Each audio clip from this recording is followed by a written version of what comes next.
안녕하십니까? 오늘의 멕시코 뉴스입니다. 어느 나라나 한 집안에서 대통령을 배출하면 그 가족들에게도 눈길이 쏠리게 마련입니다. 가족관계가 궁금해서이기도 하고 한편으로는 대통령과 직접 선을 댈 수 있을 것이라는 막연한 기대감으로 구성원 중에서 정치 성향이나 재물에 관심이 많은 가족에게 접근하는 경우가 일반적입니다. 이유는 대부분 사업관계에서 비롯된 것인데 결국 이것이 빌미가 되어 정권을 내놓기도 합니다. 한국을 보더라도 역대 대통령 가족 중에서 실세로 군림하는 경우도 많았는데 근래에만 전두환 대통령의 동생이었던 전경환 씨를 포함하여 김영삼 정권에서 그의 아들 김현철 씨, 노무현 대통령의 형 노건평 씨 등이 대표적입니다.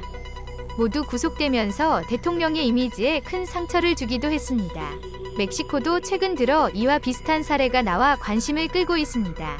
청렴성을 최대 강점으로 내세우는 현 정부에서 대통령의 아들이 권력형 비리에 관련된 구설수에 오르내리고 있기 때문입니다.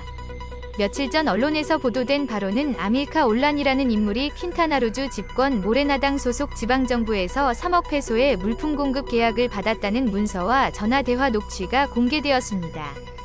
Este año tenemos que cerrar con 500 millones ahí en Quintana Roo. Pero déjame ver ahorita, voy a hablar con Gino y con Héctor, con el otro que maneja todo esto. Voy a verlos el viernes en Cancún. Y ya te digo qué onda, qué procede, para que le den instrucciones a Memo de qué más nos van a dar ahí. 논란은 그가 대통령의 아들인 앤디 로페스로 벨트란의 절친한 친구 사이로 알려졌기 때문입니다. 특히 현 대통령 재임 기간에 해당하는 지난 6년 동안 관급 발주를 거의 싹쓸이했다는 점에서 의혹을 키우고 있습니다.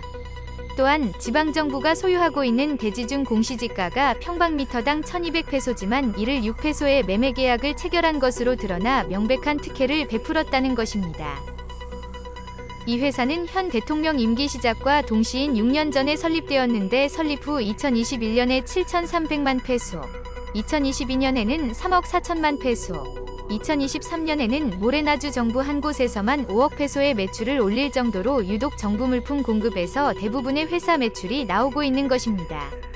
주 정부와의 계약은 몇 시간 만에 체결되는 등 정상적으로 보기에는 너무 표시가 난다는 것인데 어떤 계약은 의약품과 의료용품을 4일 동안 팔아 3억 페소를 벌어들인 것으로 나타났습니다. 장부상에 기재된 회사 주소지에는 바닥재와 타일 등 건축자재를 취급하는 가게로 정부 관급 물품인 의약품 공급을 수주할 업체와는 거리가 멀다는 것으로 의혹을 사기에 충분합니다. 이에 대해 대통령은 아들 친구가 퀸타나루에서 계약을 받았는데 이게 무슨 문제가 있는지 단지 아들의 친구일 뿐이라는 해명으로 더욱 큰 논란을 불러일으키고 있습니다. 아들이 친구 회사의 동업자라거나 퀸타나루 주정부에 계약을 요청하는 문서 등 증거가 있느냐는 것입니다. 그럼에도 더욱 의심을 사는 것은 멕시코 연방정부 보건관리 감독기관인 코페프리스가 아들 친구의 업체를 부정유통업체 목록에 등록했음에도 불구하고 이 회사가 정부 물품을 수주하는 혜택을 받았다는 사실입니다. 즉 정부기관이 해당 업체를 불량회사로 등록하면서 사실상 정부의 납품이 어려운데도 지금까지 6년 동안 제재를 받지 않고 오히려 독점하다시피 공급을 했다는 것입니다. 40시간 분량의 녹취록은 로페스 오브라도르 정부에서 부패가 어떻게 작동하는지, 즉 그의 자녀들이 조직하고 그의 가장 친한 친구들을 통해 어떻게 전달되는지를 생생하게 보여주고 있습니다.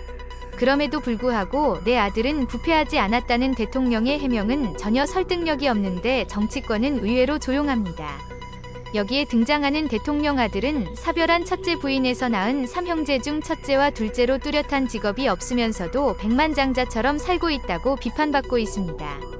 명목상으로는 부동산업을 한다고 하지만 실질적인 운영 실적은 거의 없는 것으로 알려져 있습니다. 고가의 픽업 트럭, 미국 아스펜에서의 스키 휴가, 1등석 항공권, 유명 디자이너 옷, 레스토랑 요금은 누가 지불하느냐고 의심의 눈초리로 바라보고 있습니다. 반면 논란의 중심에선 아들은 친구의 계약을 도와준 적이 없으며 아버지를 이용해 어떤 사익도 취한 바가 없다고 강변하고 있습니다. 지금의 녹취록은 자신을 모욕하고 비방하기 위한 것으로 사실과 전혀 다르다면서 그가 내 친구인 것은 맞지만 자신과는 무관하다는 것입니다. 아직 그에 관한 추가 폭로가 없어 사건은 수면 아래로 가라앉고 있지만 언제든지 다시 재발할 수 있어 이를 비판하는 야당은 의혹의 눈길을 거두지 않고 있습니다. 부정업체로 등록된 상태에서도 절대 권력을 자랑하는 현 정부. 현 대통령의 아들 친구라는 사실 하나만으로 정부 물품을 수주할 수 있다는 사실에 이것이 단초가 되어 집권당을 궁지로 몰고 갈 수도 있지 않을까 우려를 해봅니다. 내년 6월 2일에는 멕시코 대선이 있을 예정입니다. 대통령을 포함하여 하원의원, 상원의원과 주지사, 시장 등 18,000여 명의 선출직 선거를 눈앞에 두고 있는 상태에서 점차 의혹을 키워나가고 있는 대통령 아들의 행적이 어떤 영향을 미칠지 관심 있게 지켜볼 필요가 있을 것 같습니다. 이상으로 멕시코 뉴스를 마칩니다. 시청해주셔서 감사합니다.